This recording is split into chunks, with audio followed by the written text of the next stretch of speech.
ವನಜಲೋಚನೆ ಮಾಡಿದಳು ಮಜ್ಜನವನು ಅಮಲದು ಕೂಲ ಪರಿಮಂಡನದಲೆಸೆದಳು ಅಮಲದು ಕೂಲ ಪರಿಮಂಡನದಲೆಸೆದಳು ವಿವಿಧ ರತ್ನಾಭರಣ ಶೋಭೆಯಲಿ ತನಗೆ ಭರಣಿಗಳಲ್ಲಿ ಅನುಲೇಪನವ ತಂದರು ತನಗೆ ಭರಣಿಗಳಲನುಲೇಪನವ ತಂದರು ವಿಳಸದಧಿವಾಸನೆಯ ಕುಸುಮದ ಮೊಗ್ಗೆಯಲಿ ರಚಿಸಿದರು ಸಿರಿಮುಡಿಯ ಮಂಗಲ ಸ್ನಾನ ಆಯ್ತು. ಬಟ್ಟೆ ಪೀತಾಂಬರ ಉಟ್ಕೊಂಡಿದ್ದಾಳೆ, ಹಳ್ಳಿಗಿರ್ತಕ್ಕಂಥ ಮಡಿಯನ್ನು ಉಟ್ಕೊಂಡಿದ್ದಾಳೆ. ಆ ಆಭರಣಗಳ ಕಾಂತಿ ಜಗಜಿಗಿಸ್ತಾ ಇದೆ. ಅನುಲೇಪನ ಸಾಮಗ್ರಿಗಳನ್ನ ಗಂಧ ಸೆಂಟು ಮುಂತಾದೆಲ್ಲ ತಂದು ಎಲ್ಲ ಅವರೇ ಲೇಪನ ಮಾಡ್ತಾ ಇದ್ದಾರಂತೆ. ಸೊಗಸಾಗಿ ತಿಲಕ ಇಟ್ಟಿದ್ದಾರಂತೆ. ಅವಳನ್ನ ಕನ್ನಡಿ ಮುಂದೆ ನಿಲ್ಲಿಸಿದ್ರಂತೆ. ಆ ಕನ್ನಡಿ ಮುಂದೆ ನಿಂತಾಗ ಅವಳು ಹ್ಯಾಕ್ ಕಾಣ್ತಾ ಇದ್ದಾಳೆ? ಪರಿಮಳದ ಪುತ್ಥಳಿಯೋ ಪರಿಮಳದ ಪುತ್ಥಳಿಯೋ ಚಲುವಿನ ಕರುವಿನ ರಕವೋ ವಿಟರ ಪುಣ್ಯದ ಪರಿಣತೆಯೋ ಕಾಮುಕರ ಭಾಗ್ಯದ ಕಲ್ಪತರು ಫಲವೋ ಸ್ಮರಣ ವಿಜಯಧ್ವಜವೋ ಸ್ಮರಣ ವಿಜಯಧ್ವಜವೋ ಮನ್ಮಥ ಪರಮಶಾಸ್ತ್ರದ ಮೂಲ ಮಂತ್ರವೋ ಸುರಸತಿಯರಧಿದೇವತೆಯೋ ವರ್ಣಿಸುವಡರಿದೆಂದ ಅಂತ ವೈಶಂಪಾಯನರು ಹೇಳ್ತಾರೆ. ವರ್ಣನೆ ಮಾಡೋಕ್ ಸಾಧ್ಯವಿಲ್ಲ ಅಂತ. ಆ ಸುರಸತಿಯರ ಅಧಿದೇವತೆ ಅವಳು ಮುಂದೆ ಯಾರು ಇಲ್ವೇ ಇಲ್ಲ. ಪರಿಮಳದ ಪುತ್ಥಳಿ, ಪರಿಮಳವನ್ನೇನೆ ಒಂದು ಗೊಂಬೆ ಮಾಡಿದ್ದಾರೆ. ಮಾಡಿದ್ರೆ ಹಾಗೆ ಹಾಗೆ ಕಾಣ್ತಾ ಇದ್ದಾಳೆ. ಹಾಗೇನೆ ಚಲುವು ಅಂದ್ರೆ ಸೌಂದರ್ಯ. ಆ ಸೌಂದರ್ಯವನ್ನ ಕರಗಿಸಿಬಿಟ್ಟು ಗೊಂಬೆ ಮಾಡಿದಾರಂತೆ. ಆ ಎರಕ ಹಾಕಿ ಮಾಡಿದಾರೋ ಅನ್ನೋ ಹಾಗೆ ಕಾಣ್ತಾ ಇದೆ. ಮತ್ತೊಂದು ಕಾಮುಕರ ಭಾಗ್ಯದ ಕಲ್ಪವೃಕ್ಷದ ಫಲವೋ ಮನ್ಮಥನ ವಿಜಯಧ್ವಜವೋ ಮನ್ಮಥ ಶಾಸ್ತ್ರದ ಮೂಲ ಮಂತ್ರವೋ ಮೂಲಮಂತ್ರವೋ ಎಂತೂ ಅವಳ ಸೌಂದರ್ಯವನ್ನ ನಾವು ವರ್ಣನೆ ಮಾಡೋ ಹಾಗಿಲ್ಲ ಅಂತ. ಇಷ್ಟೆಲ್ಲ ಆದ್ಮೇಲೆ ಸಖೀರೆ ಬಂದ್ರು. ಬಂಗಾರದ ಪಲ್ಲಕ್ಕಿ. ಇವಳೇನು ಸಾಮಾನ್ಯಳೇನು ಅಲ್ಲ. ನೀವು ವಸಂತಸೇನೆ ಇದನ್ನ ನೋಡಿಲ್ವೇ ನೀವು? ಆ ಅರಮನೆ ಇದೆಲ್ಲ ಸಿನಿಮಾದಲ್ಲಿ ತೋರಿಸ್ತಾರಲ್ಲ, ಆ ಮೈತ್ರೇಯ ನೋಡಿ ಬೆರಗಾಗ್ಬಿಡ್ತಾನೆ. ಬಾರಯ್ಯ ಇಲ್ಲಿ, ಏನ್ ನಿಮ್ಮಪ್ಪನ ಮನೆ ಗಂಟು ಹೋಗುತ್ತೆ ನೋಡಿದ್ರೆ ಅಂತಂತಾನೆ. ನೋಡೋಕೆ ಆಗೋ ಅಲ್ಲ, ವಸಂತಸೇನೆ ಆಗಿದ್ದಾಳೆ ಅಂತ ನಮ್ಮ ನಾಟಕದಲ್ಲಿ ವರ್ಣನೆ ಮಾಡಿದ. ಇವಳ ಆ ವೈಭವ ಏನಿರ್ಬೇಕು. ಇವಳು ಹಂಗೆ ಹೋಗ್ತಾ ಇದೆ. ಬಂದ್ಬಿಟ್ರಂತೆ ಪಲ್ಲಕ್ಕಿ. ಎಲ್ಲ ಸಖಿಯರೇ ಅಂದ್ರೆ ಎಲ್ಲ ಸುಂದರಿಯರೇ. ಅಲ್ಲಿ ಸುಂದರಿಯರು ಅಲ್ಲದೆ ಇದ್ದವರಿಗೆ ಅಲ್ಲಿ ಪ್ರವೇಶ ಇಲ್ಲ. ಅವರು ಬಾಗಿಲು ಕಾಯೋದೇ ಸೇರಿ ಎಲ್ಲರೂ ಒಬ್ಬರಿಗಿಂತ ಒಬ್ಬರು ಸುಂದರಿಯರು ಪಲ್ಲಕ್ಕಿ ತಂದೆ ಬಿಟ್ರು. ಪಲ್ಲಕ್ಕಿ ಬಂತು. ಸರಿ, ಪಲ್ಲಕ್ಕಿ ಮೇಲೆ ಮೃದುವಾದ ಆಸ್ತನ ಹಾಕೋರೆ ಬೇರೆ, ಶ್ವೇತ ಛತ್ರಿ ಹಿಡಿಯೋದು ಬೇರೆ. ಇವಳಿಗೆ ಇಂದ್ರನಿಗಿಲ್ಲ ಮರ್ಯಾದೆ. ಶ್ವೇತ ಛತ್ರಿ ಬಾವುಟಗಳು ಸರಿ, ಸೂರ್ಯಪಾನ್ ಚಂದ್ರಪಾನ್ ಎಲ್ಲ ಹಿಡಿದು ಬಿಟ್ಟಿದ್ದಾರೆ. ಎಲ್ಲ ಹಿಡ್ಕೊಂಡು ವಾದ್ಯಗಾರರು ನೀವೇ ವಾದ್ಯ ಮಾಡಿ ಅಂದ್ಬಿಟ್ರು. ಇವರೇ ವಾದ್ಯನೂ ಮಾಡ್ತಾ ಇದ್ರು. ಏನು ಪಲ್ಲಕ್ಕಿ ಮೇಲೆ ಕೂರಿಸ್ಕೊಂಡು ಕರ್ಕೊಂಡು ಹೋಗ್ತಾ ಇದ್ರೆ ಆ ಬಂದಿಮಾಗದರು ಹೇಳ್ತಾ ಇದ್ದಾರಂತೆ. ಬಂದಿಮಾಗದರು ಪರ ಕೇಳಬೇಕಲ್ಲ, ಪರ ಕೇಳೋದು ಹೊಗಳು ಭಟ್ರು ಅಂತ. ಸಾಮಾನ್ಯವಾಗಿ ಇದ್ದಿದ್ದು ಹೇಳ್ಬೇಕು, ಇಲ್ದದ್ದನ್ನು ಸೇರಿಸ್ತಾರೆ. ಈ ಮಾಗದರು ಅಂತಂದ್ರೆ ಇದ್ದಿದ್ದನ್ನು ಇದ್ದಾಗ ಹೇಳೋರು. ಆ ಹೊಗಳು ಭಟ್ರು ಹೊಗಳ್ತಾ ಇದ್ದಾರಂತೆ. ತುರಗ ಮೇಧದ ರಾಜಸೂಯದ ವರಮಹಾಕ್ರತುಕಾರರು ಈಕೆಯ ಚರಣದುಂಗುಟ ತುದಿಯ ಕಾಂಬರೇ ಪೂತು ಫಲುಗುಣನ ಪರಮ ಪುಣ್ಯವದೇನು ತಾನಿದ್ದರ ಮನೆಗೆ ಸತಿ ಬಂದಳು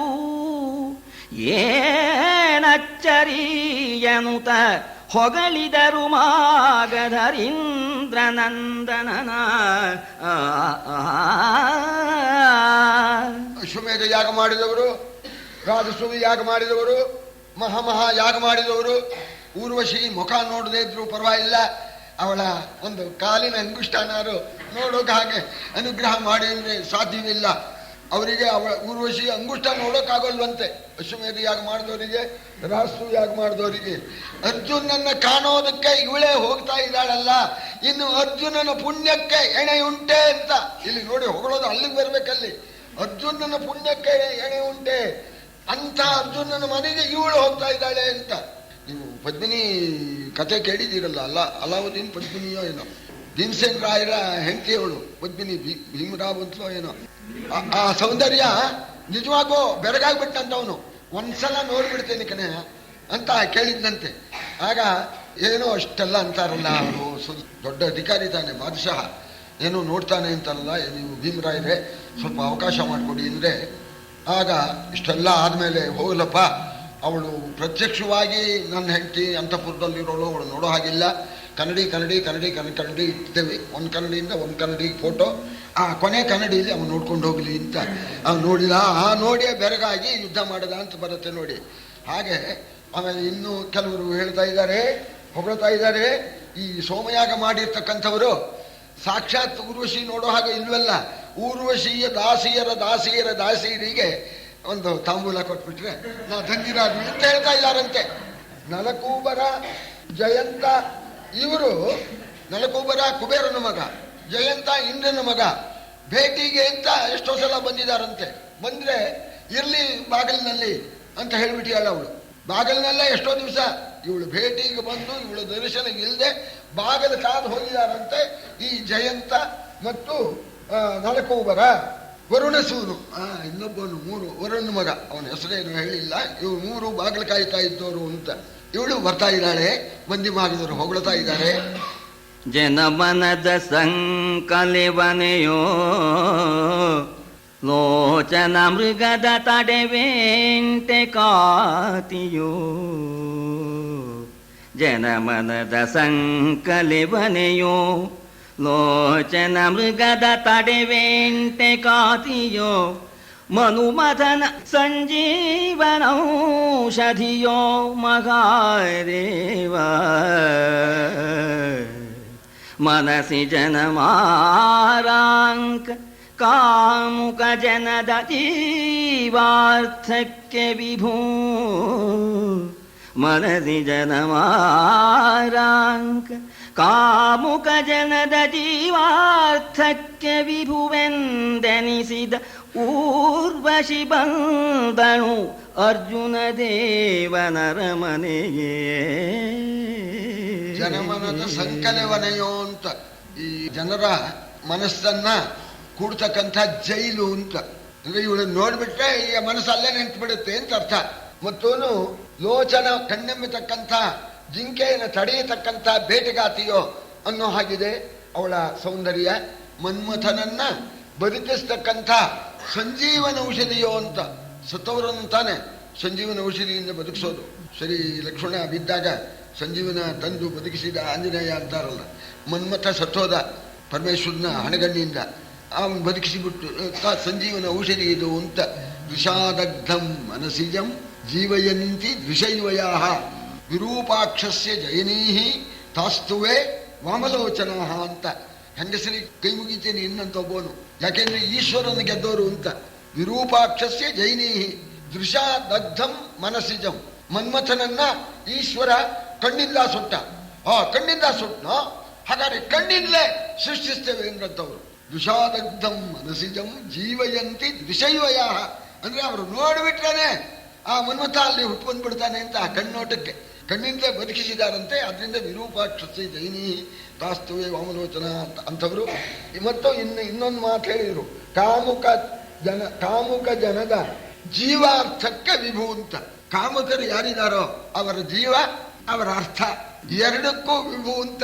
ಪ್ರಾಣನೂ ಒಪ್ಪಿಸ್ಬಿಡ್ಬೇಕು, ಜೊತೆಯಲ್ಲಿ ಹಣನೂ ಒಪ್ಪಿಸ್ಬಿಡ್ಬೇಕು ಅಂತ ರೂಪ ಅಂತ.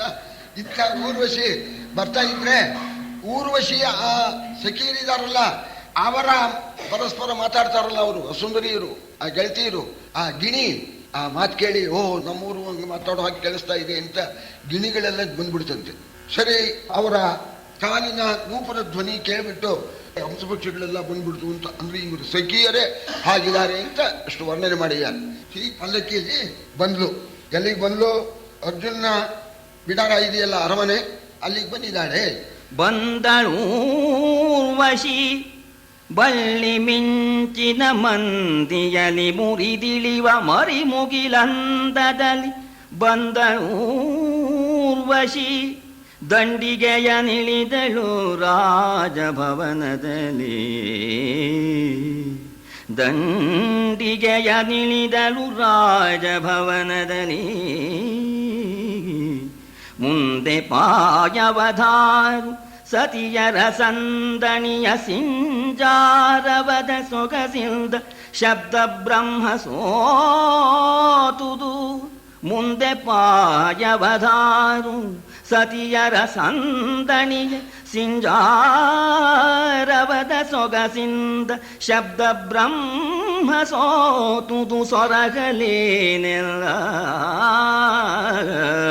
ಬಳ್ಳಿ ಮಧ್ಯೆ ಮಿಂಚು ಮಿಂಚಿನ ಬಳ್ಳಿ ಮಧ್ಯದಲ್ಲಿ ಮಿಂಚಿನಂತೆ ಬಂದ್ಲು ಆ ಪಲ್ಲಕ್ಕಿಯಿಂದ ಇಳಿದ್ಲು ಪಲ್ಲಕ್ಕಿಯಿಂದ ಮಿಂಚಿ ಇಳಿಯುವಂತೆ ಕೆಳಗೆ ಇಳಿದಿದ್ದಾಳೆ ಒಳಗೆ ಹೋಗ್ಬೇಕಲ್ಲ ಕೈ ಹಿಡ್ಕೊಂಡು ಕರ್ಕೊಂಡು ಹೋಗ್ತಾ ಇದ್ದಾರೆ ಆ ಸಖಿಯರು ಪಾದಾವಧಾನ ಹೇಳ್ತಾ ಇದ್ದಾರಂತೆ ಇವಳ ವೈಭವನ್ನ ಹೊಗಳ್ತಾ ಹೋಗ್ತಾ ಇದ್ದಾರಂತೆ ಅದರಿಂದ ಶಬ್ದ ಬ್ರಹ್ಮವೇ ಸೋತೋಗ್ಬಿಡ್ತು ಅಂತ ಅಂದ್ರೆ ಇನ್ನು ನಿಶಬ್ದ ಅಂತ ಏನಿದ್ರು ಇವ್ರ ಶಬ್ದವೇ ಶಬ್ದ ಅಂತ ಈ ರೀತಿ ಇವಳನ್ನ ಒಳಕ್ಕೆ ಕರ್ಕೊಂಡು ಹೋದ್ರು ಅಲ್ಲಿ ದೊಡ್ಡ ಅರಮನೆ ಅನೇಕ ದ್ವಾರಗಳು ಎಲ್ಲ ಬಾಗಿಲೆಲ್ಲ ದಾಟ್ಕೊಂಡು ಹೋಗ್ತಾ ಇದ್ದಾರೆ ಬಾಗಿಲಲ್ಲಿ ಬಾಗಿಲಲ್ಲಿ ನಿಂದರು ಸೋಗೆ ಗಂಡ ಬಲೆಯರು ಸಜ್ಜೆಯ ಬಾಗಿಲಲಿ ಚಾಮರದ ಕಡಪದ ಚಪಲೆಯರು ಸಹಿತ ಆಗರುವೆ ಹೊಕ್ಕಳು ಮಹಾಹಿಯ ಭೋಗ ತಲ್ಪದ ಹರಿಯೊಲಿಗ ಶತಯಾಗ ಸುತನನು ಕಂಡಳು ಮಹಾಹಿಯ ಭೋಗ ತಲ್ಪದ ಹರಿಯೊಲಿಗ ಶತಯಾಗ ಸುತನನು ಕಂಡಳು ಅಂಗನೆ ಮಣಿಯ ಮಂಚದಲ್ಲಿ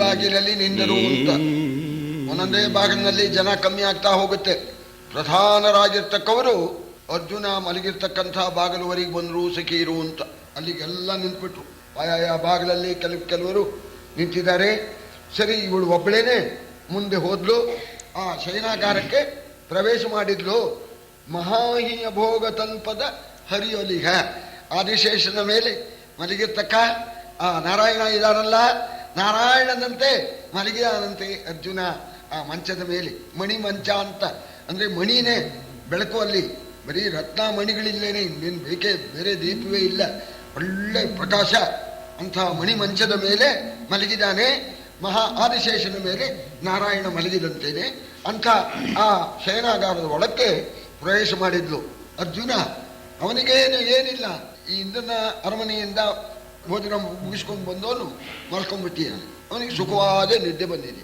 ಇವಳು ಅವನನ್ನ ನೋಡಿದ್ಲು ಅಂತ ಹೇಗೆ ನೋಡಿದ್ಲು ಅಂಗೋಪಾಂಗಗಳಲ್ಲಿ ತನ್ನ ಕಣ್ಣೋಟವನ್ನ ಇವಳಿಟ್ಲು ಎಳೆಯ ಬೆಳದಿಂಗಳವೋಲ್ ಈಕೆಯ ತಳತಳಿಪ ಮುಖ ಚಂದ್ರಮನ ತಂಬೆಳಗು ಸುಳಿದುದು ಸಾರದರ ಪರಿಮಳದ ಪೂರದಲ್ಲಿ ತಿಳಿದುದೀತನ ನಿದ್ರೆ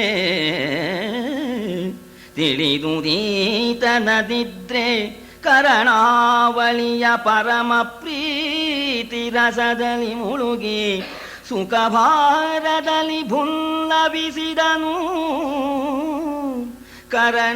ಕರಣಾವಳಿಯ ಪರಮ ಪ್ರೀತಿ ರಸದಲ್ಲಿ ಮುಳುಗಿ ಸುಖಭಾರದಲ್ಲಿ ಭುನ್ನವಿಸಿದನು ಕಲಿಬಾರ್ಥ ಇವಳು ಆ ಅರ್ಜುನನ ಅಂಗಾಂಗಗಳಲ್ಲಿ ತನ್ನ ದೃಷ್ಟಿ ಇಡೋಣ ಇವಳ ಕಣ್ಣಿನ ಕಾಂತಿ ಪೂರ್ಣಿಮೆಯ ಬೆಳದಿಂಗಳು ಬಿದ್ದಾಗ ಆಯ್ತಂತೆ ಅಷ್ಟು ತಂಪುಂಟು ಮಾಡತಂತೆ ಪೂರ್ಣಿಮೆಯ ಬೆಳದಿಂಗಳು ಜೊತೆಗೆ ಪರಿಮಳ ಅಭೂತಪೂರ್ವವಾದ ಪರಿಮಳ ಇವಳು ಅಷ್ಟು ಪರಿಮಳ ಹಚ್ಕೊಂಡು ಬಂದಿದ್ದಾಳೆ ಇವಳು ಅಭೂತ ಪರಿಮಳ ಮೂಗಿಗೂ ಆ ಪರಿಮಳ ಅಘ್ರಾಣಿಸಿ ತುಂಬಾ ಆನಂದ ಪೂರ್ಣಿಮೆಯ ಬೆಳದಿಂಗಳು ಬಿದ್ರೆ ಏನ್ ತಂಪಾಗತ್ತೋ ಆ ತಂಪು ಎರಡೂ ಆಗೋಣ ಸುಖ ನಿದ್ರೆಯಲ್ಲಿರ್ತಕ್ಕಂಥ ಅರ್ಜುನಿಗೆ ನಿದ್ರೆ ಭಂಗವಾಗಿಬಿಡ್ತಂತೆ ಪರಿಮಳದ ಭಾರದಿಂದ ಮತ್ತು ಬೆಳದಿಂಗಳು ಬಿತ್ತಲ್ಲ ಅನ್ನೋ ಆ ತಂಪಿನ ಸುಖಾಶಯದಿಂದ ಅರ್ಜುನ ಉಪ್ಪಿ ಹೋಗ್ಬಿಟ್ಟಿದ್ದಾನೆ. ಹರ ಮಹಾದೇವ ಈ ಘಾಟದ ಪರಿಮಳವಿದೆತ್ತಣದೆನುತ ಮೈ ಮುರಿದು ಕಂಡನು ಅಪೂರ್ವ ಪರಿಮಳ ಸಾರದಲ್ಲಿ ಪಾರ್ಥ. ಕಣ್ಣು ಬಿಡೋ ಹೊತ್ತಿಗೆನೆ ಶಿವ ಏನು ಅದ್ಭುತ ಪರಿಮಳ, ಇದ್ದಕ್ಕಿದ್ದಂಗೆ ಬೆಳದಿಂಗಳು ಬಿದ್ದಾಗ ತಂಪಾಗ್ತಾ ಇದೆಯಲ್ಲ, ಏನು ಇರಬಹುದು ಅಂತ ಹೇಳಿ ಹಾಗೇನೆ ಕಣ್ಣು ಬಿಟ್ಟು ನೋಡಿದ್ದಂತೆ. ಮಲಗಿದವನು ಹಾಗೆ ಕಣ್ಣು ಬಿಟ್ಟು ನೋಡಿದ್ರೆ ಆ ಊರ್ವಶಿ ಕಾಣಿಸ್ತಾ ಇದ್ದಾಳೆ. ಹ್ಯಾಕ್ ಕಾಣಿಸ್ತಾ ಇದ್ದಾಳೆ? ಕಿರಣಲಕರಿಯ ದಿವ್ಯ ರತ್ನಾಭರಣ ರುಚಿರತರ ಪ್ರಭಾ ಪಂಜರದೊಳಗೆ ಹೊಳೆ ಹೊಳೆವ ಮದನಾಲಸೆಯನೂರ್ವಶಿಯ ಕಂಡನು. ಮಣಿಗಳು, ರತ್ನಗಳು, ಅವುಗಳ ಆ ಕಿರಣಗಳಿಂದ ಉಂಟಾದ ಕಾಂತಿ ಪ್ರಭಾವಳಿ ಇದ್ದಾಗಿದೆಯಂತೆ. ಆ ಪ್ರಭಾವಳಿಯ ಮಧ್ಯದಲ್ಲಿ ತಾನೇ ನಾವು ದೇವರನ್ನು ಕೂರಿಸೋದು. ಪ್ರಭಾವಳಿಯ ಮಧ್ಯದಲ್ಲಿ ಊರ್ವಶಿಯನ್ನ ನೋಡಿದ್ದಾನೆ. ಆ ಮುಖ ನೋಡಿದ ಕೂಡಲೇನೆ ಮದನಾಲಸಯ ಮನ್ಮಥ ಪೀಡಿತಳಾಗಿ ಬಂದಿದ್ದಾಳೆ ಅಂತ ಗೊತ್ತಾಗತ್ತಂತೆ. ಆ ಮುಖದಲ್ಲಿ ಆ ಕಾಂತಿ ಕಳೆಯ ಪ್ರಭಾವಳಿಯ ಮಧ್ಯದಲ್ಲಿ ಊರ್ವಶಿಯನ್ನು ನೋಡೋಣ ಶಿವ ಅಂದ. ಶಾಂತಂ ಪಾಪಂ ಅಂದ. ಅಯ್ಯೋ ಅನ್ಯಾಯ ಆಗ್ಬಿಡ್ತು ಅಂದ. ಊರ್ವಶಿ ನೋಡಿದ ಕೂಡಲೇ ಅನ್ಯಾಯವಾಗ್ಬಿಡ್ತು, ಮಲಗಿಬಿಟ್ಟಿದ್ದೇನೆ, ಅಪಚಾರ ಆಯ್ತು. ಹಾ ಮಗಾದೇವಿಯರಲ ಸುತ್ರಾಮನೋಲಗದೊಳಗೆ ನರ್ತನ ರಾಮಣೀಯ ಕರಚನೆಯಲಿ ರಂಜಿಸಿದಳ ಸಭೆಯ. ಈ ಮಹಿಳೆಯಭಿವಂದನೀಯೇ, ಈ ಮಹಿಳೆಯಭಿವಂದನೀಯೇ ನಿರಾಮಯದ ಶಶಿವಂಶ ಜನನೀ ಸನಾಮೆಯಲ್ಲ ಶಿವಾಯನುತ ಮಣಿಮಂಚದಿಂದಿಳಿದಾಗ. ಮಹಾದೇವ ಶಿವ ಸಾಮಾನ್ಯಳೆ ಇವತ್ತು ಆ ಸುರಮ್ಮ ಸಭೆಯಲ್ಲಿ ತನ್ನ ನರ್ತನದಿಂದ ಇಡೀ ಸಭೆಯ ಸದಸ್ಯರು ಎಲ್ಲರನ್ನೂ ಕೂಡ ಮೆಚ್ಚಿಸಿರ್ತಕ್ಕವಳು. ಇವಳು ಮಹಾದೇವಿ, ಮಹಾಪೂಜ್ಯಳು, ನಮ್ಮ ವಂಶಕ್ಕೆ ತಾಯಿ. ಇಂಥವಳು ಬಂದಾಗ ನಾ ಮಲ್ಕೊಂಡ್ಬಿಟ್ಟಲ್ಲ, ಅಪಚಾರವಾಯ್ತಲ್ಲ, ಶಾಂತಂ ಪಾಪಂ ಶಿವ ಮಹಾದೇವ ಅಂತಂದು ತಕ್ಷಣ ಎದ್ದು ಬಿಟ್ಟು ಒಂದ್ಸಲ ಸಾಷ್ಟಾಂಗ ನಮಸ್ಕಾರ ಹಾಕ್ಬಿಟ್ಟ. ಸಹಸ್ರಾಂಗ ನಮಸ್ಕಾರ ಹಾಕಿ ಕೈ ಜೋಡಿಸ್ಕೊಂಡು ಹೇಳ್ತಾ ಇದ್ದಾನೆ, ಏನು ಬಿಜಯಂಗೈದಿರಿತ್ತಲು ಮಾನನಿಧಿ ಕುಳ್ಳಿರಿ ಸುರೇಂದ್ರನ ಮಾನಿನಿಯರಭಿವಂದನೀಯರು ನಾವು ಕೃತಾರ್ಥರಲ. ಏನು ಬೆಸಸು ಎನಗೇನು ಹದ, ಏನು ಬೆಸಸು ಎನಗೇನು ಹದ, ನಿಮಗಾದು ಮಗನು ಉಪಚಾರವೇಕೆ ಮನೋನುರಾಗದಲರುಗಿ ಎಂದನು ಪಾರ್ಥನು ವಶಿಗೆ.